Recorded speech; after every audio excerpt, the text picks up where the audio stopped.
38वां point है संविधान के कुछ महत्वपूर्ण अनुच्छेद। संविधान के कुछ महत्वपूर्ण अनुच्छेद, जिसमें सबसे पहला अनुच्छेद 1 यह घोषणा करता है कि भारत राज्यों का संघ है। ठीक है, जो अनुच्छेद 1 है यह घोषणा करता है कि भारत राज्यों का संघ है। अनुच्छेद 2 यह नए राज्यों के प्रवेश या स्थापना का प्रावधान। अनुच्छेद 2 में क्या, नए राज्य के प्रवेश या स्थापना का प्रावधान। अनुच्छेद 3 में संसद विधि द्वारा नए राज्य बना सकती है तथा पहले से अवस्थित राज्यों के क्षेत्रों, सीमाओं एवं उनके नामों में परिवर्तन कर सकती है।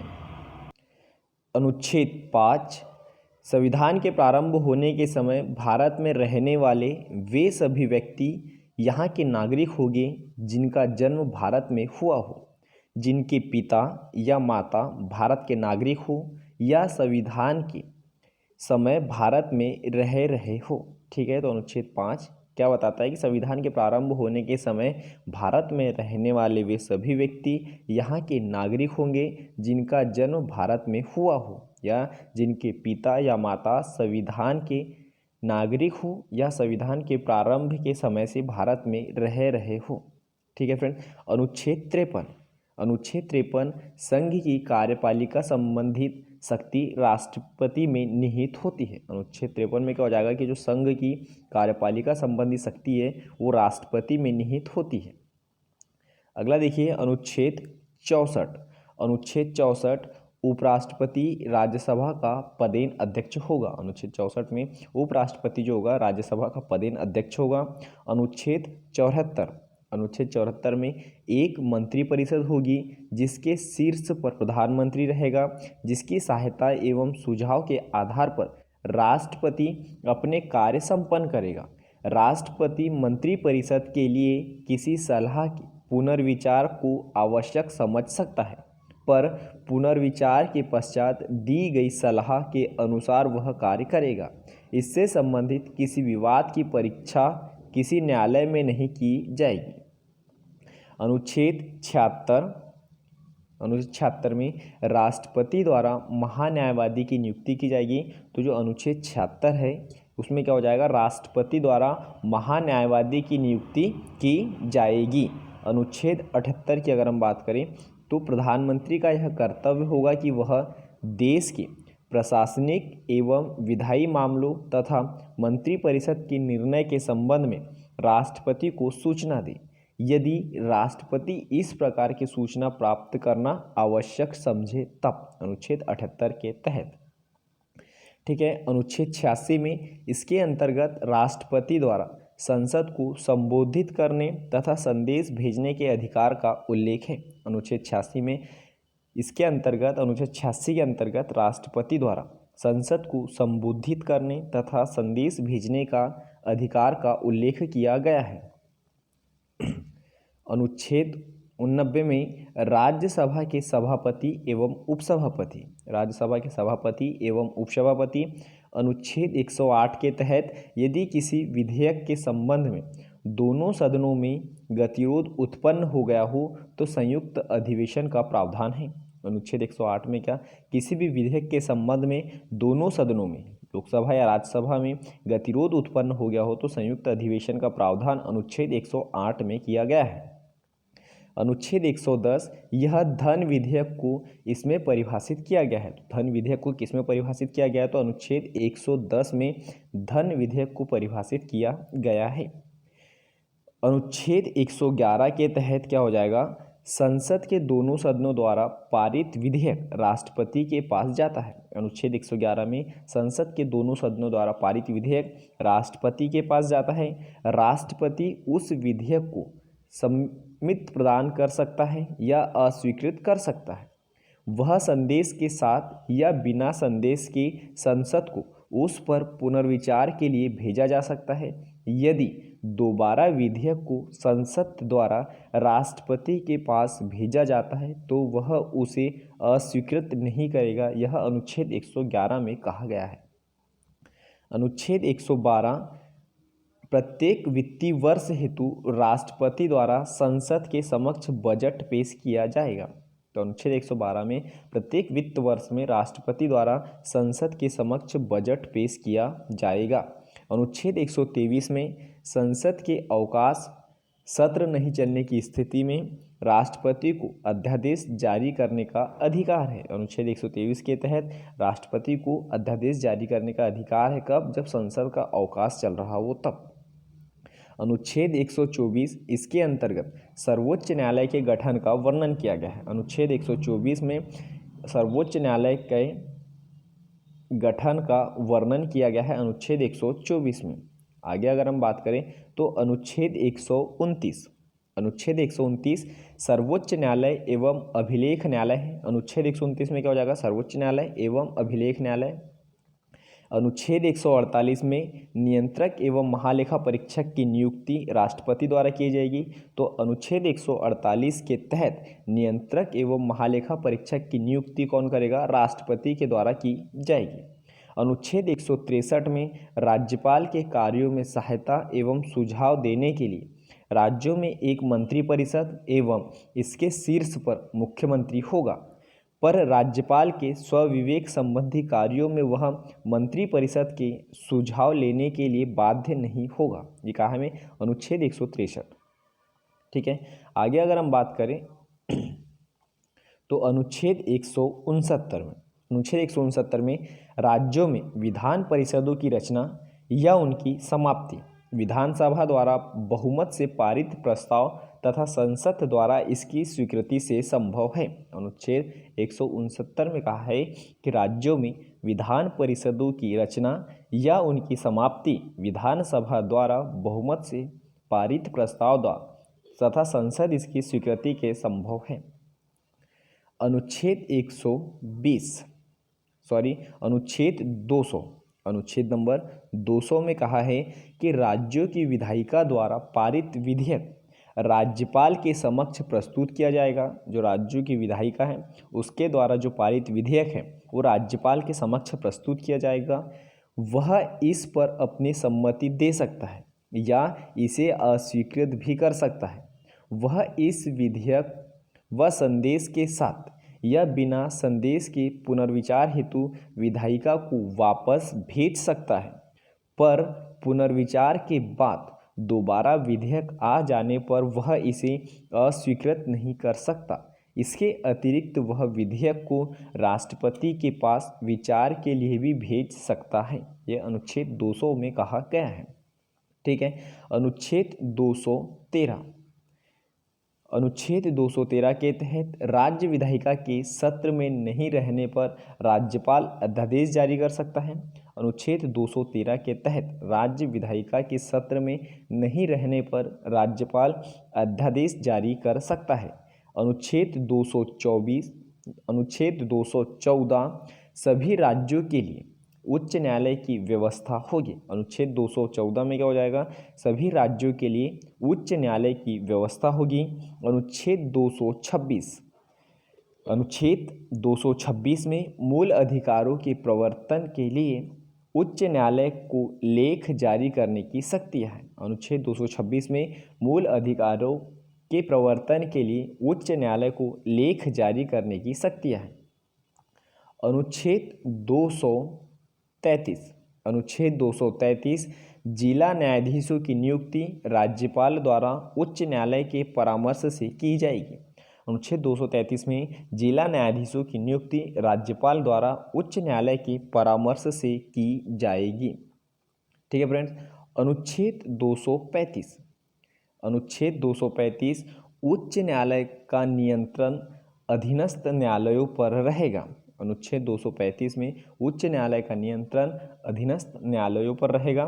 अनुच्छेद 239 में केंद्र शासित प्रदेशों का प्रशासन राष्ट्रपति द्वारा होगा। वह यदि उचित समझे तो बगल के किसी राज्य के राज्यपाल को इसके प्रशासन का दायित्व सौंप सकता है या एक प्रशासक की नियुक्ति भी कर सकता है। अनुच्छेद 239 के तहत अनुच्छेद 243 इसमें पंचायत एवं नगरपालिका के गठन, संरचना, आरक्षण, शक्तियाँ, प्राधिकार एवं उत्तरदायित्व से संबंधित प्रावधान दिया गया है। अनुच्छेद 243 में ठीक है।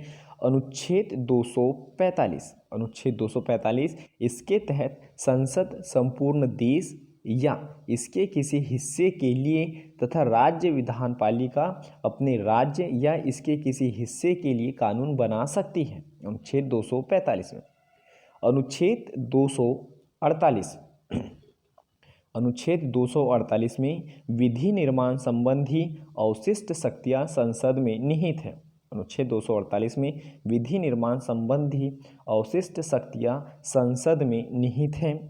अनुच्छेद 249, अनुच्छेद 249 इसके तहत राज्यसभा विशेष बहुमत द्वारा राज्य सूची के किसी विषय पर लोकसभा को 1 वर्ष के लिए कानून बनाने के लिए अधिकृत कर सकती है यदि वह इसे राष्ट्रहित में आवश्यक समझे। अनुच्छेद 262, अनुच्छेद 262 में अंतर्राज्यीय नदियाँ, अनुच्छेद 262 में क्या हो जाएगा, अंतर्राज्यीय नदियाँ या नदी घाटी के जल के वितरण एवं नियंत्रण से संबंधित विवादों के लिए संसद विधि द्वारा निर्णय कर सकती है। अनुच्छेद 262 के तहत अनुच्छेद 263, अनुच्छेद 263 में केंद्र राज्य संबंधों में विवादों का समाधान करने एवं परस्पर सहयोग के क्षेत्रों के विकास के उद्देश्य से राष्ट्रपति एक अंतर्राज्यीय परिषद की स्थापना कर सकता है। अनुच्छेद 266, अनुच्छेद 266 भारत की संचित निधि जिसमें सरकार की सभी मौद्रिक अवशिष्टियाँ एकत्र रहेगी, विधि सम्मत प्रक्रिया के बिना इससे कोई भी राशि नहीं निकाली जा सकती है। अनुच्छेद 266 में अनुच्छेद 267 इसके तहत संसद विधि द्वारा एक आकस्मिक निधि स्थापित कर सकती है जिसमें अकस्मात उत्पन्न परिस्थितियों के लिए राशि एकत्रित की जाएगी। अनुच्छेद 275 में केंद्र द्वारा राज्यों को सहायक अनुदान दिए जाने का प्रावधान है। अनुच्छेद 275 में केंद्र द्वारा राज्यों को सहायक अनुदान दिए जाने का प्रावधान है। अनुच्छेद 275, अनुच्छेद 275 केंद्र द्वारा राज्यों को सहायक अनुदान दिए जाने का प्रावधान। अनुच्छेद 280 में राष्ट्रपति हर 5वें वर्ष एक वित्त आयोग की स्थापना करेगा। अनुच्छेद 280 के तहत राष्ट्रपति हर 5वें वर्ष एक वित्त आयोग की स्थापना करेगा जिसमें अध्यक्ष के अतिरिक्त 4 अन्य सदस्य होंगे तथा जो राष्ट्रपति के पास केंद्र एवं राज्यों के बीच करों की वितरण के संबंध में अनुशंसा करेंगे। अनुच्छेद 300 का अनुच्छेद 300 का राज्य किसी भी व्यक्ति को उसकी संपत्ति से वंचित नहीं करेगा। पहले यह प्रावधान मूल अधिकारों के अंतर्गत था पर संविधान के 44वें संशोधन 1978 द्वारा इसे अनुच्छेद 300 क में एक सामान्य वैधानिक कानून अधिकारी के रूप में अवस्थित कर दिया गया है। अनुच्छेद 312 राज्यसभा विशेष बहुमत द्वारा नई अखिल भारतीय सेवाओं की स्थापना की अनुशंसा कर सकती है। अनुच्छेद 315 संघ एवं राज्यों के लिए एक लोक सेवा आयोग की स्थापना की जाएगी। अनुच्छेद 215 में संघ एवं राज्यों के लिए एक लोक सेवा आयोग की स्थापना की जाएगी। अनुच्छेद 324 इसके तहत चुनावों के पर्यवेक्षण, निर्देशन एवं नियंत्रण संबंधी समस्त शक्तियां चुनाव आयोग में निहित रहेगी। अनुच्छेद 326 लोकसभा तथा विधानसभाओं में चुनाव वयस्क मताधिकार के आधार पर होगा। अनुच्छेद 326 में लोकसभा तथा विधानसभाओं के चुनाव वयस्क मताधिकारों के आधार पर होगा। अनुच्छेद नंबर 330 अनुच्छेद 330 लोकसभा में अनुसूचित जातियां एवं जनजातियों के लिए आरक्षण की अनुच्छेद 330 में लोकसभा में अनुसूचित जातियां एवं जनजातियों के लिए आरक्षण। अनुच्छेद 331 में आंग्ल भारतीय समुदाय के लोगों का राष्ट्रपति द्वारा लोकसभा में मनोनयन संभव है यदि वह समझे कि उनका उचित प्रतिनिधित्व नहीं है तो। अनुच्छेद 332 अनुसूचित जातियां एवं जनजातियों का विधानसभाओं में आरक्षण का प्रावधान है। अनुच्छेद 333 आंग्ल भारतीय समुदाय के लोगों का विधानसभा में मनोनयन। अनुच्छेद 333 में आंग्ल भारतीय समुदायों के लोगों का विधानसभा में मनोनयन है। अनुच्छेद 335 अनुसूचित जातियां जनजातियां एवं पिछड़े वर्गों के विभिन्न सेवाओं में पदों पर आरक्षण का प्रावधान। अनुच्छेद 338 राष्ट्रीय अनुसूचित जाति आयोग। अनुच्छेद 338 क राष्ट्रीय अनुसूचित जनजाति आयोग। अनुच्छेद 340 पिछड़े वर्गों की दशाओं के अन्वेषण के लिए आयोग की नियुक्ति। अनुच्छेद 343 संघ की आधिकारिक भाषा देवनागरी लिपि में लिखी गई हिंदी होगी। अनुच्छेद 347 यदि किसी राज्य में पर्याप्त संख्या में लोग, अनुच्छेद 347 क्या है? यदि किसी राज्य में पर्याप्त संख्या में लोग किसी भाषा को बोलते हो और उनकी आकांक्षा हो कि उनके द्वारा बोली जाने वाली भाषा को मान्यता दी जाए तो इसकी अनुमति राष्ट्रपति दे सकता है। अनुच्छेद 351 यह संघ का कर्तव्य होगा कि वह हिंदी भाषा का प्रसार एवं उत्थान करे ताकि वह भारत की मिश्रित संस्कृति के सभी अंगों के लिए अभिव्यक्ति का माध्यम बन सके।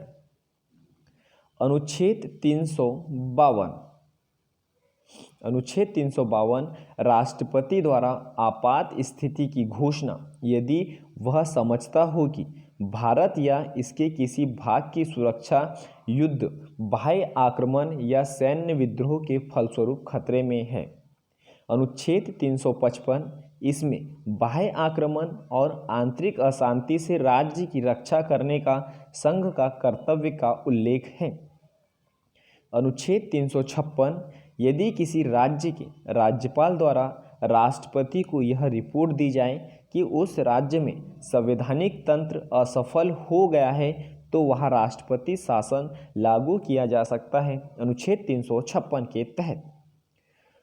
अनुच्छेद 360 यदि राष्ट्रपति यह समझता है कि भारत या इसके किसी भाग की वित्तीय स्थिरता एवं साख खतरे में है तो वह वित्तीय आपात स्थिति की घोषणा कर सकता है। अनुच्छेद 365 यदि कोई राज्य केंद्र द्वारा भेजे गए किसी कार्यकारी निर्देश का पालन करने में असफल रहता है तो राष्ट्रपति द्वारा यह समझा जाना विधि सम्मत होगा कि उस राज्य में संविधान तंत्र के अनुरूप प्रशासन चलने की स्थिति नहीं है और वह राष्ट्रपति शासन लागू किया जा सकता है।